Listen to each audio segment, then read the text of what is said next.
اب وہ بیوی بول رہی ہے جو علم کے اندر ہے، دربار میں آئی اور آنے کے بعد اس نے ایک فصیح بڑی خطبہ دیا اور خطبہ شروع ہوا بسم اللہ الرحمن الرحیم. بھائی ظاہر ہے کہ مجھے پورا خطبہ تو نہیں سنانا، چند جملے عرض کرنے ہیں آپ کی خدمت میں. بسم اللہ الرحمن الرحیم. الحمد علامہ انعما والشکر علامہ الہما. حمد و شکر ہے اس اللہ کا، اس اللہ کی حمد ہے، اس اللہ کا شکر ہے کہ نعمت نبوت کے لیے اور نعمت وحی کے لیے ہمارے گھرانے کو منتخب کیا، کسی اور گھر کو منتخب نہیں کیا.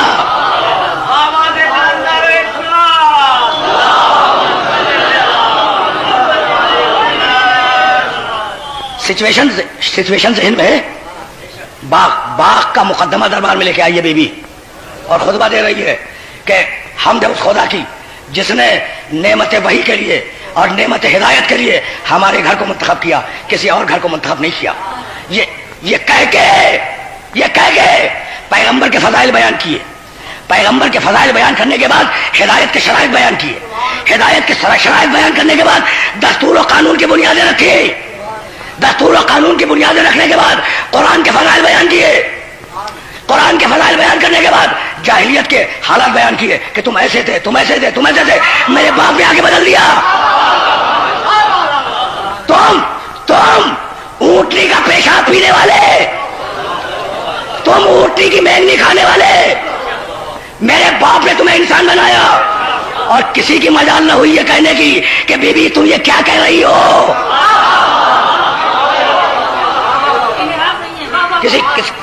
کسی کی مجال نہ ہوئی ٹوکنے کی کہ بی بی تم یہ کیا کہہ رہی ہو. محمد مصطفیٰ کے فضائل بیان کیے. محمد مصطفیٰ کے فضائل بیان کرنے کے بعد ایک مرتبہ شہزادی نے جنگوں کے حالات بیان کیے اور علی کے فضائل بیان کیے. اور علی کے فضائل بیان کرنے کے بعد فلسفہ تشریع اسلامی پہ گفتگو کی کہ حج کیوں، نماز کیوں، روزہ کیوں، زکوٰۃ کیوں. اور بیان کرنے کے بعد 7 آیتیں وراثت کی پڑھی. اب آواز دی بھائی ٹھنڈے دل سے سنے. فجعل اللہ لکم الایمان تطہیرا لکم من الشرک. بی بول رہی ہے اور بھرا ہوا دربار ہے. بھائی میں آپ کی توجہات خصوصیت سے اس منزل پہ مبذول کرانا چاہ رہا ہوں. بی بی جب آئی ہے نا تو ام ایمن کے شانے پہ ہاتھ رکھ کے آئی ہے. ام ایمن کون ہے؟ کنیز. اچھا کس کی کنیز؟ رسول کی کنیز. رسول کے انتقال کے بعد وراثت میں شہزادی کو ملی ہے. اس جملے کو ذہن میں محفوظ رکھیے گا. ام ایمن رسول اسلام کی کنیز ہے. رسول اسلام کے انتقال کے بعد وراثت میں شہزادی کو منتقل ہوئی. تو ام ایمن کے کندھے پہ ہاتھ رکھ کے آئی اور خطبہ دیا فجعل اللہ لکم الایمان تطہیرا لکم من الشرک. اللہ نے ایمان کو تم پر اس لیے واجب کیا کہ تمہارے دلوں کو شرک سے طاہر کر دے. والصلاۃ تنزیہا لکم عن الکبر. اور نماز کو اس لیے واجب کیا کہ تمہارے دماغوں سے تکبر کی ہوا نکل جائے.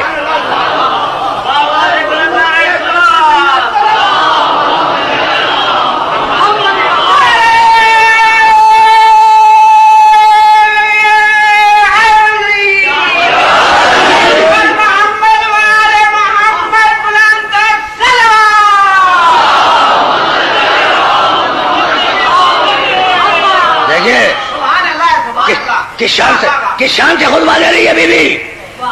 والصلاۃ تطہیرا عن الکبر. نماز کو اس لیے واجب کیا کہ تمہارے دماغوں سے تکبر کی ہوا نکل جائے. والصوم تثبیتا للاخلاص.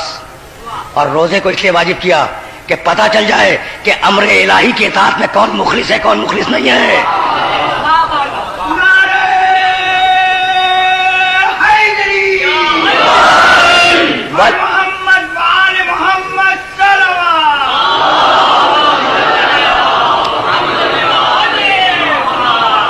والصيام تثبيتا للاخلاص. اخلاص کو جانچنے کے لیے روزے کو واجب کیا. والزکاۃ تزکیۃ للنفس والنماء فی الرزق. اور زکات کو اس لیے واجب کیا کہ تمہارے نفوس کا تزکیہ ہو جائے اور تمہارے رزق میں برکت عطا ہو. والحج تشعیدا للدین. اور حج کو اس لیے واجب کیا کہ جب لوگ مسلمان جمع ہوں تو دین کا استحکام نگاہوں کے سامنے آ جائے. شہزادی بول رہی ہے والعدل تنسیقا للقلوب. اور عدل کو اس لیے لازم کیا معاشرے میں کہ دلوں میں محبتیں پیدا ہو جائیں. اگر کہیں نفرتیں نظر آئے سمجھو کہ معاشرے میں عدل نہیں ہے. والعدل تنسیقا للقلوب. عدل کو اس لیے واجب کیا پروردگار نے کہ معاشرے میں محبتیں پیدا ہو جائیں. وطاعتنا نظاما للملہ. اور ہماری اطاعت کو اس لیے واجب کیا کہ امت میں ایک نظام پیدا ہو جائے. وامامتنا امانا من الفرقہ. اور ہماری امامت کو اس لیے واجب کیا کہ تمہارے اختلافات ختم ہو جائیں. بھائی اس جملے پر رک رہا ہوں میں. شہزادی بھرے دربار میں کہہ رہی ہے کہ اللہ نے ہماری امامت کو واجب کیا. بھرے دربار میں، بھائی دربار کی سچویشن ذہن میں ہے، صورتحال. بھرے دربار میں شہزادی کہہ رہی ہے کہ اللہ نے ہماری امامت کو واجب کیا، ہماری امامت کو واجب کیا. اور بھرے دربار میں کسی کی مجال یہ نہ ہوئی کہ شہزادی کو ٹوک کے کہتا کہ بی بی امام تو ہم بنا چکے ہیں.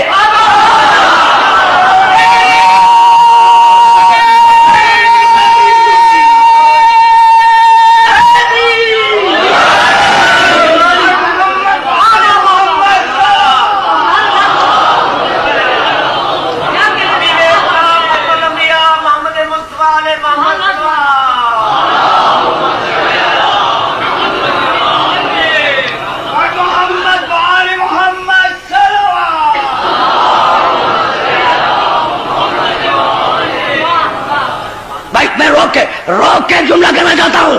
بھائی نماز شہود ہے، پڑھتے ہوئے آپ دیکھ سکتے ہیں، لیکن نماز کیوں واجب ہوئی؟ غیب ہے. میں نے بات کہہ دی. بھائی رکھا ہوا روزہ آپ دیکھ سکتے ہیں کہ روزہ رکھا ہوا ہے، لیکن روزہ کیوں واجب ہوا؟ یہ غیب ہے. تو بیوی کی نگاہ علم الہی کے غیب کو دیکھ رہی تھی اور بتلا رہی تھی. بھائی توجہ رہے، بتلا رہی تھی کہ بھائی روزہ اس لیے واجب ہوا، نماز اس لیے واجب ہوئی، حج اس لیے واجب ہوا، زکات اس لیے واجب ہوئی، عدل کو اس لیے واجب کیا گیا، ہماری اطاعت کو اس لیے واجب کیا گیا، اور ہماری امامت کو اس لیے واجب کیا گیا. تو جیسے ہی کہا کہ ہماری امامت کو واجب کیا گیا، تو کوئی تو کہہ دیتا کہ بی بی تم یہ کیا کہہ رہی ہو، ہم امام تو بنا چکے ہیں. تو بھائی اب کچھ بات سمجھ میں آئی. شہزادی خرمے کے درختوں کا مطالبہ کرنے نہیں گئی تھی، یہی بتلانے گئی تھی کہ تمہارے بنائے ہوئے امام اور ہے، اس کے بنائے ہوئے امام اور ہے.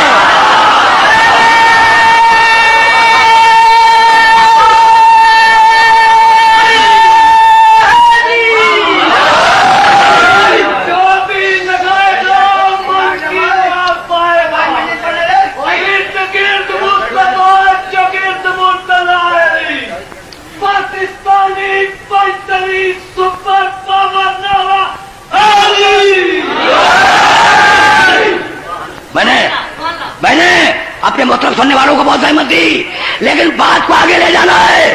تشریح اسلامی کے فلسفے میں گفتگو کی کر دی نا گفتگو. نماز یوں واجب ہوئی، روزہ یوں واجب ہوا. اور جب سب کہہ چکی تو ایک مرتبہ، بھائی توجہ رہے، ایک مرتبہ 7 آیتیں پڑھی وراثت کی جو قرآن میں ہے. للذکر مثل حظ الانثیین یرثنی و یرث من آل یعقوب. آیتوں پہ آیتیں پڑھ رہی ہیں، اور جب 7 آیتیں پڑھ لی وراثت کی تو حاکم کو مخاطب کر کے کہا کہ بھائی یہ کون سا فلسفہ ہے؟ اترث اباک ولا ارث ابی. تجھے تیرے باپ کی وراثت مل جائے، مجھے میرے باپ کی وراثت مل جائے.